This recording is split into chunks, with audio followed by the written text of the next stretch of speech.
بسم اللہ الرحمن الرحیم۔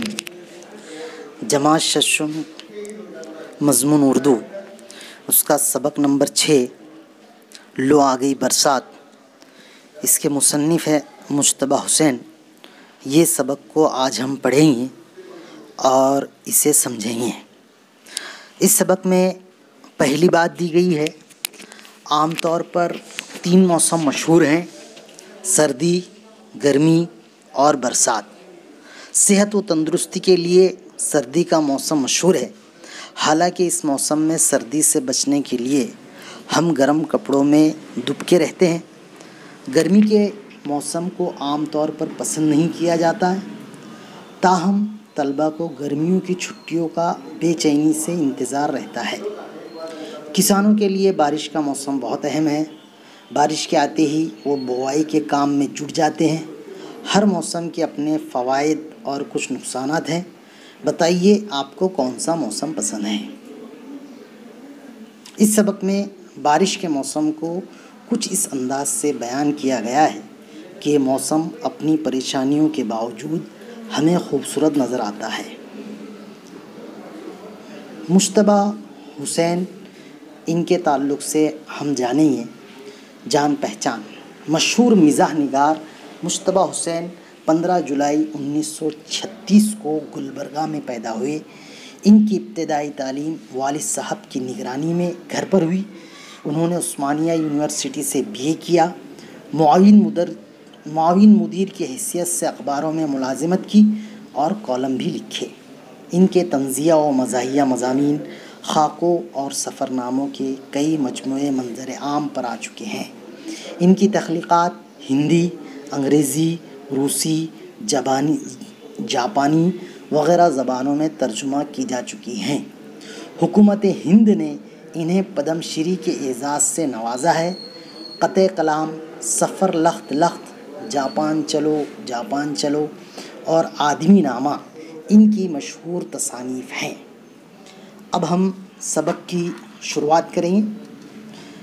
لیجئے جناب آ گئی برسات، لیکن ذرا ٹھہریے، برسات کے آنے کی اطلاع ہم کیوں دیں؟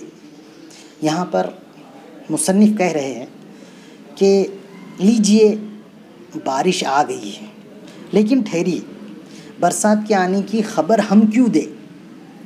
برسات تو اپنی آمد کا اعلان خود کر دیتی ہے۔ آمد اس کے معنی ہوتے ہیں آنا۔ برسات تو اپنے آنے کا اعلان خود کر دیتی ہیں۔ یہی تو وہ موسم ہے جو اس شان سے آتا ہے کہ لگتا ہے کسی بادشاہ کی سواری آ رہی ہے۔ پہلے نقیب آوازیں لگائے گا، پھر توپوں کی سلامی ہوئی اور تب کہیں بادشاہ سلامت جلواگر ہوں گے۔ پہلے نقیب کے معنی ہم دیکھیں گے کہ یہاں وہ شخص جو بادشاہ یا عمرہ کی سواری کے آگے آواز لگاتا جاتا تھا، اسے نقیب کہا جاتا ہے۔ اور تب کہیں بادشاہ سلامت جلواگر ہوں گے۔ جلواگر ہونا یعنی نمودار ہونا، ظاہر ہونا، نظر آنا، اسے کہا گیا ہے جلواگر۔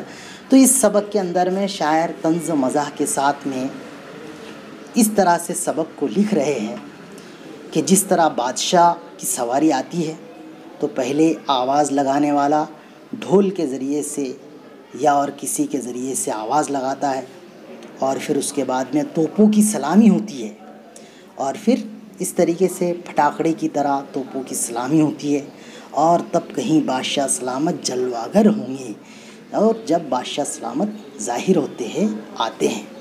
اسی طریقے سے وہ یہاں پر تشبیہ دے رہے ہیں، مثال دے رہے ہیں شاعر برسات کے تعلق سے کہ جب برسات بھی آتی ہے تو سب سے پہلے وہ اپنے آنے کا خود ہی اعلان کرتی ہے۔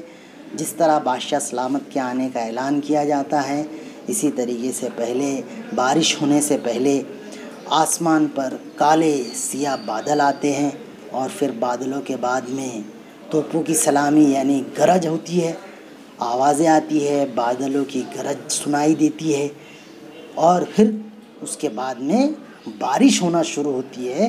جس طرح آخر میں بادشاہ آتے ہیں، اسی طرح پھر برسات ہونے لگتی ہے۔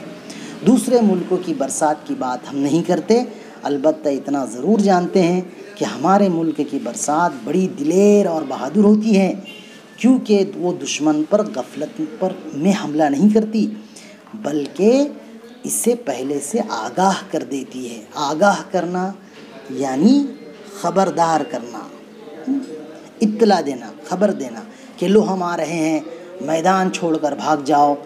دوسرے یہ کہ ہماری برسات بڑی ذہین اور چالاک ہوتی ہے، کیونکہ یہ اسی وقت آتی ہے جب آپ گھر سے باہر ہو اور جب آپ کے پاس چھتری بھی نہ ہو، اس وقت برسات آتی ہے۔ اس کے اندر میں مصنف کہہ رہا ہے کہ برسات جب ہم گھر سے باہر نکلتے ہیں اور کہیں چلے جاتے ہیں تو اس کے بعد میں ہم چھتری بھی لے کر نہیں جاتے ہیں۔ چھتری بھی لے کر اس لیے نہیں جاتے ہیں کہ برسات کا موسم ایسا نظر نہیں آتا ہے کہ ابھی برسات ہونے والی ہے، اس لیے ہم چھتری بھی لے کر نہیں نکلتے باہر۔ یہ اسی وقت آتی ہے، یہاں شاعر کہہ رہا، مصنف کہہ رہا ہے، یہ اسی وقت آتی ہے جب آپ گھر سے باہر ہو اور جب آپ کے پاس چھتری بھی نہ ہو۔ تیسرے یہ کہ ہماری برسات کافی پڑھی لکھی بھی ہوتی ہے، کیونکہ یہ اخبار میں موسم کا حال پڑھتی ہے اور پھر تردیدی بیان کے طور پر برستی ہے۔ تردیدی بیان کے طور پر، تردید یعنی رد کرنا، انکار کرنا، تردیدی بیان کے طور پر برستی ہے۔ یعنی کہ خبروں کے اندر میں آج ہم دیکھتے ہیں کہ جدید ٹیکنالوجی کا دور ہے، زمانہ بہت زیادہ ترقی کر رہا ہے اور ترقی کے عروج پر زمانہ ہے، بہت ساری دریافتیں ہو رہی ہے، بہت ساری ایجادیں ہو رہی ہے، نئی نئی چیزیں نکل رہی ہے۔ تو اس کے اندر میں ہم دیکھتے ہیں کہ اس کا بھی اعلان کیا جاتا ہے کہ فلاں فلاں دن کے اندر میں بارش ہونے والی ہے اور بہت زیادہ بارش ہوگی، لیکن پھر کیا ہوتا ہے کہ بعد میں پتہ چلتا ہے کہ وہ بارش ہمارے ایریا میں نہیں ہے، وہ فلاں ایریے کے اندر میں چلی گئی ہے۔ بارش نے اپنا رخ موڑ لیا ہے، بارش نے اپنا سفر بدل لیا ہے، وہ دوسرے طرف جانا منتقل ہو گئی ہے، اور پھر ہم دیکھتے ہیں کہ بارش دوسری طرف ہونا شروع ہو جاتی ہے۔ تو اس کو یہاں پر شاعر کہہ رہا ہے کہ برسات پڑھی لکھی بھی ہوتی ہے، یہ اخبار میں موسموں کا حال پڑھتی ہے۔ تو ہم دیکھتے ہیں کہ اخبار میں پہلے سے ہی خبر دے دی جاتی ہے کہ فلاں فلاں دن بارش ہوگی، لیکن بارش بھی کیا کرتی ہے، اسی دن نہیں برستی ہے، دوسرے دن برستی ہے یا دوسرے موقع پر برستی ہے، کیونکہ اس کو برسانے والی ذات تو اللہ ہی کی ہے۔ اللہ تعالیٰ جب برساتے ہیں، جب بارش برستی ہے۔ تو اس یہاں پر کہا گیا کہ بھلا بتائیے ایسا باضابطہ کردار کون سا موسم کا ہوتا ہے؟ دوسرے موسموں کا یہ حال ہوتا ہے کہ چوری چھپے آتے ہیں اور چلے جاتے ہیں۔ آپ یقین کریں کہ جب تک ہم اخبار سے درجہ حرارت معلوم نہیں کر لیتے، تب تک نہ ہمیں سردی معلوم ہوتی ہے اور نہ ہی گرمی۔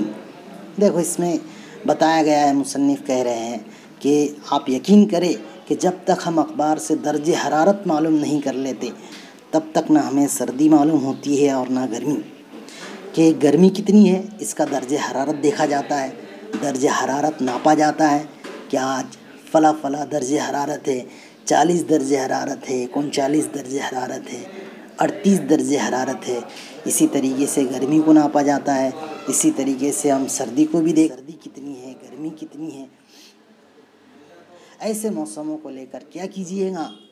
سچا موسم تو وہی ہوتا ہے جو آئے تو بس سارے ماحول پر چھا جائے، وہ امڑ امڑ کر اور گرج گرج کر برسنے والی بدلیاں اور وہ کڑک کڑک کر چمکنے والی بجلیاں جب آتی ہیں تو سارے ماحول پر چھا جاتی ہے۔ شاعر یہاں پر طنز و مزاح کے ساتھ میں بیان کر رہا ہے، مصنف یہاں پر طنز و مزاح کے ساتھ میں بیان کر رہا ہے کہ جب بادل آتے ہیں اور بارش ہوتی ہے تو امڑ امڑ کر آتے ہیں اور گرج گرج کر برسنے والی بدلیاں اور گرجدار بادل ہوتے ہیں، گرجتے ہیں، اور پھر برسنے والی بدلیاں اور وہ کڑک کڑک کر چمکنے والی بجلیاں جب آتی ہیں تو سارے ماحول پر چھا جاتی ہے۔ برسات کا موسم بڑی امیدوں والا موسم ہوتا ہے۔ جب ہم چھوٹے تھے اور کبھی رات کو گھن گرج کے ساتھ طوفانی برسات ہوتی تھی۔